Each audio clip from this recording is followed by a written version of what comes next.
আসসালামু আলাইকুম everyone, welcome back to my channel.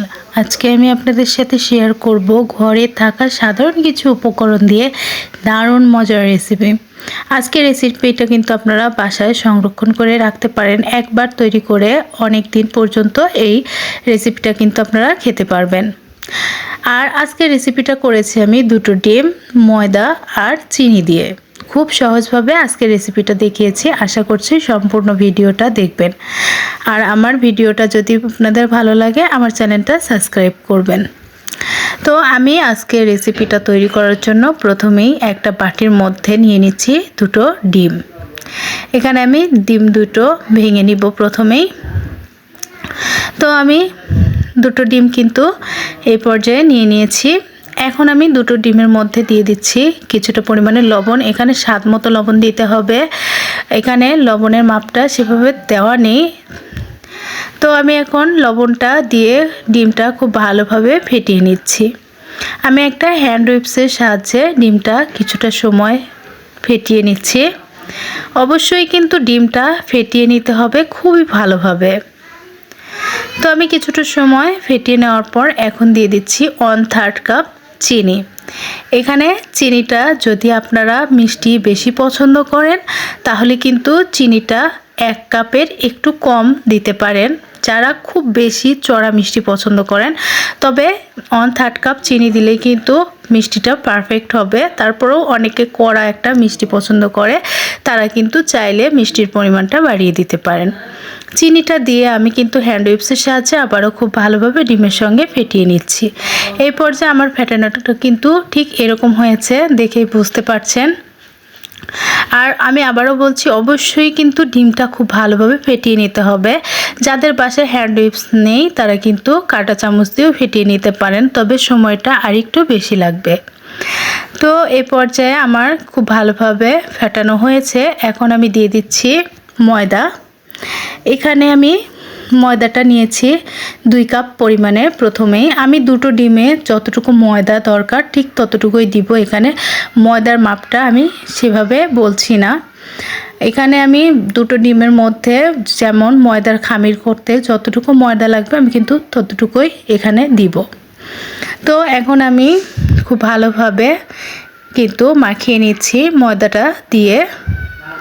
অবশ্যই কিন্তু এই পর্যায়ে খুব ভালোভাবে একটা খামির তৈরি না হওয়া পর্যন্ত কিন্তু ময়দা দিয়ে দিয়ে করে নিতে হবে। প্রথমে আমি খুব ভালোভাবে ডিমের সঙ্গে মাখিয়ে নিচ্ছি।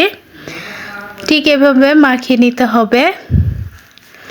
তো আমি খুব ভালোভাবে মাখিয়ে নিয়েছি। আমার কিন্তু আরও ময়দার প্রয়োজন, আমি এই জন্য ময়দাটা আর একটু দিব। তারপরে দিয়ে দিয়েছি আমি এখানে তেল। আমি এখানে সামান্য একটু তেল দিয়েছি, আর অবশ্যই কিন্তু তেলটা ব্যবহার করবেন। তো তেলটা দিয়ে আমি আবারও খুব ভালোভাবে এই পর্যায়ে খামিরটা তৈরি করে নিচ্ছি।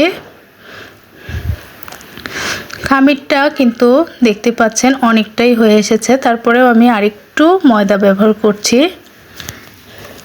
ময়দাটা দিয়ে খুব ভালোভাবে মাখিয়ে নিতে হবে।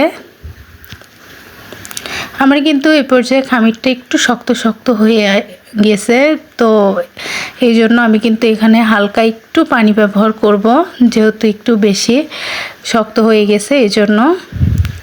তো সামান্য একটু পানি দিয়ে দিলাম। পানিটা দিয়ে আমি আবারও খুব ভালোভাবে মাখিয়ে নিচ্ছি। তো এই পর্যায়ে কিন্তু আমার পারফেক্ট খামিরটা তৈরি হয়ে গেছে, সেটা কিন্তু দেখেই বুঝতে পারছেন। যে আপনাদের পানি নাও লাগতে পারে, আমি পরবর্তীতে একটু ময়দা দেওয়ার কারণে আমার কিন্তু পানিটা দিতে হয়েছে। এখন আমি খামিরটার থেকে কয়েকটা লেচি কেটে নিচ্ছি। এখানে আমার কয়েকটা লেচি হয়েছে, তার মধ্যে থেকে একটা লেচি আমি নিয়ে নিয়েছি। এখন লেচিটা নিয়ে আমি একটু গোল গোল করে এখানে একটা রুটির মতো শেপ করে নিব। আর অবশ্যই বাকি লেচিগুলো কিন্তু ঢাকা দিয়ে রেখে দিতে হবে, তা না হলে উপরটা ড্রাই হয়ে যাবে, ডিম দেওয়া আছে এই জন্য। তো এখন আমি খুব ভালোভাবে একটা রুটি শেপে বেলে নিচ্ছি। এখানে একটু সময় নিয়ে রুটি শেপে কিন্তু বেলে নিতে হবে। আমি ময়দা দিয়ে দিয়েছি এখানে কিছুটা পরিমাণে, তারপরে কিন্তু বেলে নিচ্ছি। অবশ্যই কিন্তু একটু ময়দা দিতে হবে, তা না হলে কিন্তু লেগে যেতে পারে। তো আমি যতটা পরিমাণে ময়দা দিতে হবে ততটুকুই দিয়েছি, দিয়ে তারপরে খুব ভালোভাবে বেলে রুটি শেপ করে নিচ্ছি। একটু সময় নিয়ে ঘুরিয়ে ঘুরিয়ে করে নিচ্ছি। এটার জন্য যে খুব গোল করে রুটি বেলে নিতে হবে তার কোনো মানে নেই। আপনারা কিন্তু চাইলে এরকম আমার মতো তেরা বেঁকা করেও করে নিতে পারেন। তারপরে দেখতে পাচ্ছেন এখানে আমি কিভাবে কেটে নিচ্ছি। ঠিক এভাবে কিন্তু কেটে নিতে হবে। মাঝখানে আমি একটু ফুটো করে নিয়ে তারপরে কিন্তু চারপাশ থেকে ছোট ছোট করে কেটে নিচ্ছি। যেহেতু ডিম দেওয়া আছে এই জন্য কিন্তু খুব কষ্ট হচ্ছে না কাটার সময়, খুব সহজেই কিন্তু কাটার সঙ্গে সঙ্গেই ছেড়ে যাচ্ছে। ঠিক এভাবে আমি ঘুরিয়ে ঘুরিয়ে চারপাশটাই কেটে নিচ্ছি। আমি কিন্তু ফিরাটাই ঘুরিয়ে নিচ্ছি।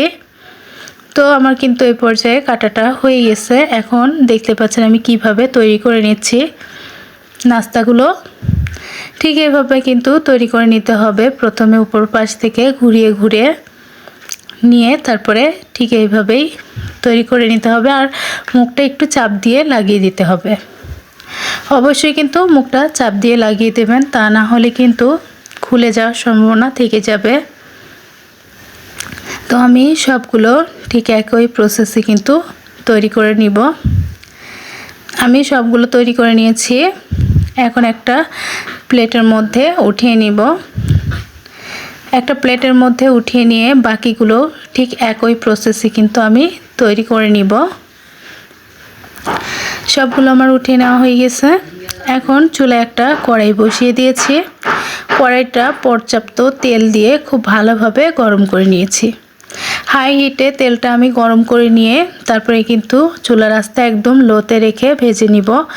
একদম লোতে করেই ভেজে নিতে হবে, তা না হলে কিন্তু ওপরটা খুব তাড়াতাড়ি কালারটা চলে আসবে আর ভেতরটা কিন্তু কাঁচা থেকে যাবে। এই জন্য একদম লোতে রেখে কিন্তু সময় নিয়ে ভেজে নিতে হবে। যখন সময় নিয়ে ভাজবেন তখন ভেতরটা আর ওপরটা দুটোই কিন্তু খুব ভালোভাবে রান্নাটা হয়ে যাবে এবং মুচমুচেও হবে। তো আমার কিন্তু ভাজাটা কমপ্লিট হয়ে গেছে, দেখতেই পাচ্ছেন। তো বন্ধুরা, আজকের রেসিপিটা যদি আপনাদের ভালো লাগে আমার চ্যানেলটা সাবস্ক্রাইব করবেন এবং আমাকে লাইক কমেন্ট করে জানাতে ভুলবেন না আজকের রেসিপিটা আপনাদের কেমন লেগেছে। আপনাদের পরিবারের সকলের সঙ্গে রেসিপিটা কিন্তু শেয়ার করতে পারেন। খুব অল্প উপকরণ দিয়ে খুব ঝটপট তৈরি করে নিতে পারবেন এই রেসিপিটা, এবং খেতেও কিন্তু খুবই মজাদার। তো আমি উপর দিয়ে একটু চিনি ছিটিয়ে দিলাম। তো আজকের মতো বিদায় নিয়ে নিচ্ছি। সকলে ভালো থাকবেন, সুস্থ থাকবেন। আল্লাহ হাফেজ।